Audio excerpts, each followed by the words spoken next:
সুপ্রিয় দর্শক, আসসালামু আলাইকুম। সকাল সকাল ফেনীতে ঘটে গেল ভয়াবহ সড়ক দুর্ঘটনা।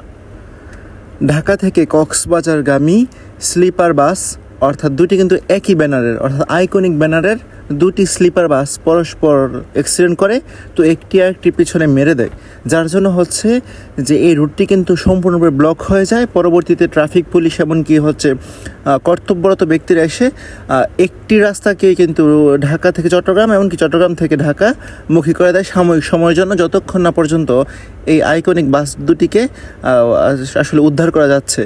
তো দেখতে পাচ্ছেন যে কতটা ভয়াবহ অবস্থা হয়ে যেতে পারে। মূলত এই দুর্ঘটনাগুলো হয় কিন্তু পরস্পর পারাপারি করার কারণে, অর্থাৎ একই ব্যানার দেখলে কিন্তু আমাদের দেশের সমস্ত বাসের কিন্তু স্পিড বেড়ে যায়। অর্থাৎ যখন দেখে যে তাদের ব্যানারেরই আরেকটি বাস সামনে আসে, তখন এটাকে যত দ্রুত সম্ভব ওটিটি দেওয়ার চেষ্টা করে বা ওভারটেক করার চেষ্টা করে, যার জন্য কিন্তু এই দুর্ঘটনা।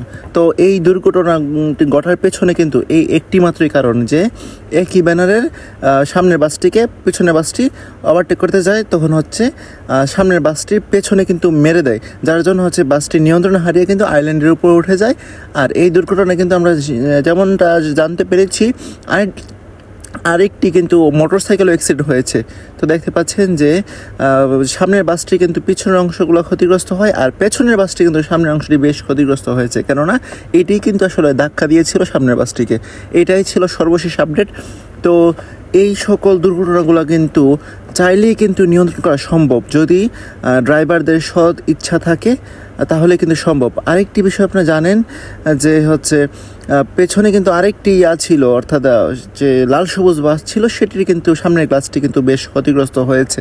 তো এই দুর্ঘটনায় কিন্তু আমরা সরেজমিনে যে তিনটি ইস্যু পেলাম, তার মধ্যে দুটি স্লিপার বাস, আর পেছনে একটি হোন্ডার, আর তার পেছনে একটি লাল সবুজ বাস। এটাই ছিল আজকের সর্বশেষ আপডেট।